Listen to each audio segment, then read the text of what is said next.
एक वन में दो मेढक रहते थे। दोनों में बहुत गहरी दोस्ती थी। दोनों हमेशा एक साथ रहते तथा एक साथ खेलते कूदते। एक बार दोनों खेलते खेलते एक गहरे गड्ढे में गिर गए। गड्ढा इतना गहरा था कि दोनों उसमें से नहीं निकल पा रहे थे। निकल न पाने के कारण जोर जोर से चिल्ला भी रहे थे। उन दोनों मेंढकों की आवाज सुनकर आसपास के कुछ और मेढक गड्ढे के पास इकट्ठा हो गए।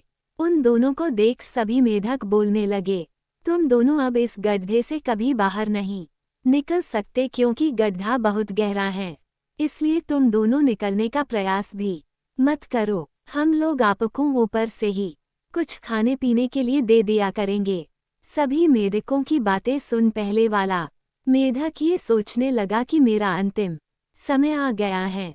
अब हम यहाँ से नहीं निकल सकते तथा यहाँ से अब हमें निकलने का प्रयास भी नहीं करना चाहिए। जबकि दूसरा मेढक प्रतिदिन उस गड्ढे से ऊपर चढ़ने की कोशिश करता और गिर जाता। ऐसा वह हमेशा करता था, लेकिन पहला वाला मेढक उसे ऐसा करने से माना भी कर रहा था। फिर भी वह दिन प्रतिदिन थोड़ी थोड़ी और ऊंचाइयों पर चढ़ता जा रहा था, जबकि पहले वाला मेढक दिए जाने वाले खाने पर आश्रित रहता और हमेशा चिंता में डूबा रहता, जिसके कारण सोच सोचकर अब वह बहुत कमजोर हो चुका था। इस कारण से एक दिन उस मेढक की मृत्यु हो जाती है। उसे देख दूसरे मेढक ने सोचा कि अब मुझे अपने संघर्ष में कोई कमी नहीं छोड़नी चाहिए और मुझे यहाँ से किसी भी हाल में निकलना ही होगा। इस बार उसने अपनी पूरी ताकत गड्ढे से निकलने में लगा दी। अंततः वह मेढक उस गड्ढे से बाहर निकल गया। जब वह बाहर आया तो एक मेढक ने उसे इशारों से पूछा कि आप गड्ढे से बाहर कैसे निकले, जबकि हम लोग ऊपर से यह बोल रहे थे कि तुम कभी भी इस गड्ढे से बाहर नहीं निकल सकते।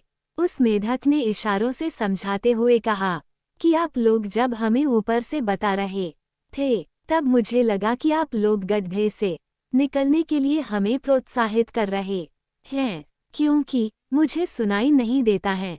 नैतिक सीख, हमें अपने आप पर हमेशा भरोसा रखना चाहिए। दूसरों की नकारात्मक बातों पर ध्यान नहीं देना चाहिए। इसके अलावा किसी के कहने के आधार पर कोई निर्णय नहीं लेना चाहिए।